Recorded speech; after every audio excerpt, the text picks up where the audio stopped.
humility. I told you about the 6 presidents who swore on the floor in my office. You know how formal portraits are. How hands are crossed, how the gaze is fixed in a certain corner or certain direction of the picture. When I sat there and worked, I was convinced it was staring at me. I said that their legacy inspires me, but it keeps me humble. How can I preserve this entity that reaches so far back? How can I justify myself in their gaze? And beyond their gaze, how can I justify us, the institution, this expression of higher education, in the public gaze?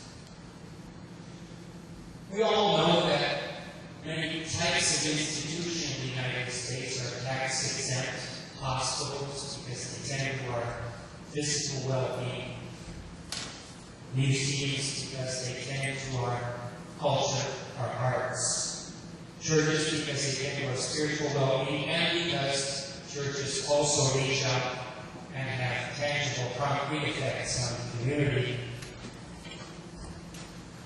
But why really should an institution of higher education earn this peculiar status? Of course, we're not for profit.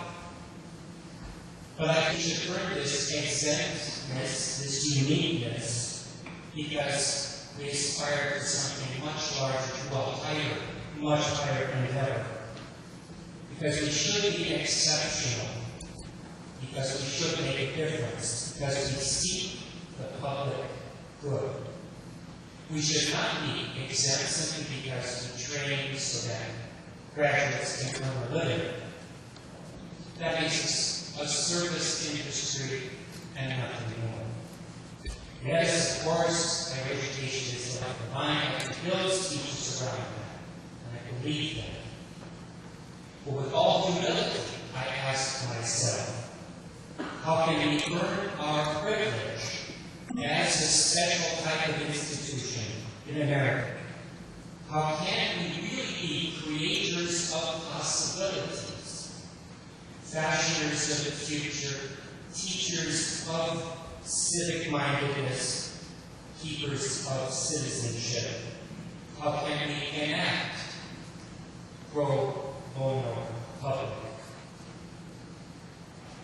Higher education is in our trouble, I think. We are trapped in a certain kind of warfare. There is the financial aid warfare, in which we try to make sure that our sticker prices are palatable to customers. There is the facilities warfare, where we try to outdo each other, outbuild each other, to be more comfortable, to be cooler than the college down the street. This is how it is. But it distracts us and it distracts our publics from what is higher, what is more important. In that sense, I think higher education is in mission trouble, or is flirting with mission trouble.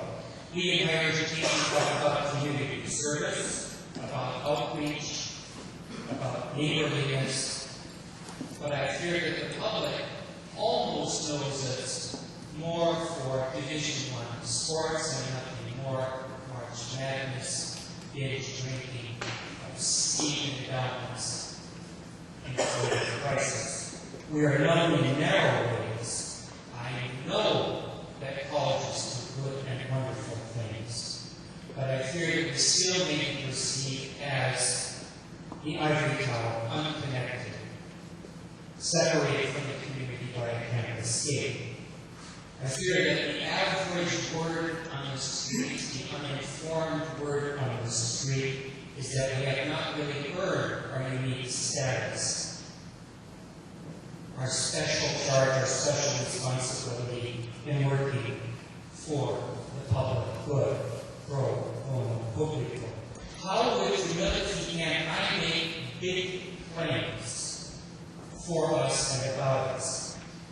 How do we deliver when the highest, most extreme really wonderful imagined utopia is expected of us. The fourth sentiment I want to share: ambition, thesis. There is a national and a local deficit in civic mindedness, and I think Medaille can do something about it. Second thesis: community is evolving into an idea only, a hypothesis, a possibility, and I think that Medaille can do something. Thesis: colleges and universities do good things. They do cause civic mindedness. They do create community. We can do better. I think that in light of higher education's public relations and admission crisis, we at this particular college have to do much more for the social and individual work that unites and consoles and relieves. And on campus, I think that Medaille's habits of working must be more focused on what is doable, achievable, fun. In the short term and in the long term, sustainable may be a more important concept than word: growth. Indeed, I think that the three Medaille campuses should evolve, are evolving, a new vocabulary and a new lead concept: sustainable. Now, there are two general meanings to sustainable. On the one hand, sustainable is the only choice, alternative to the old school value of material growth.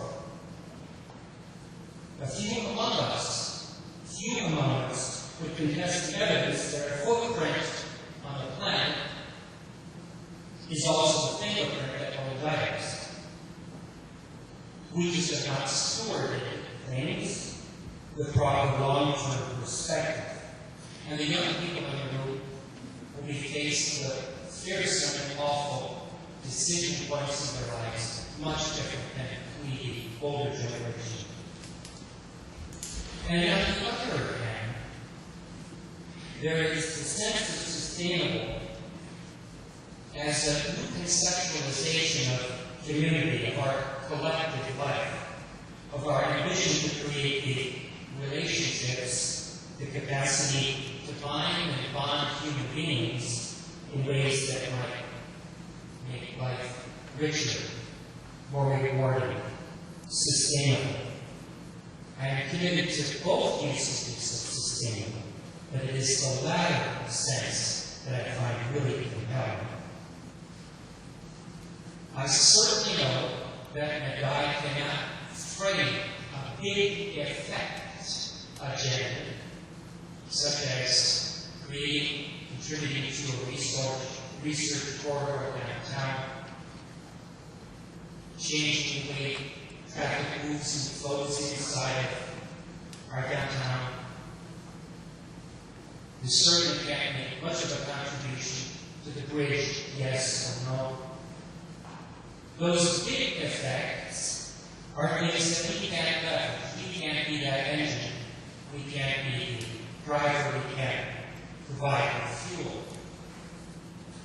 But on the other hand, I know we know how to frame an ambition for Buffalo, the region, and the planet that builds hope.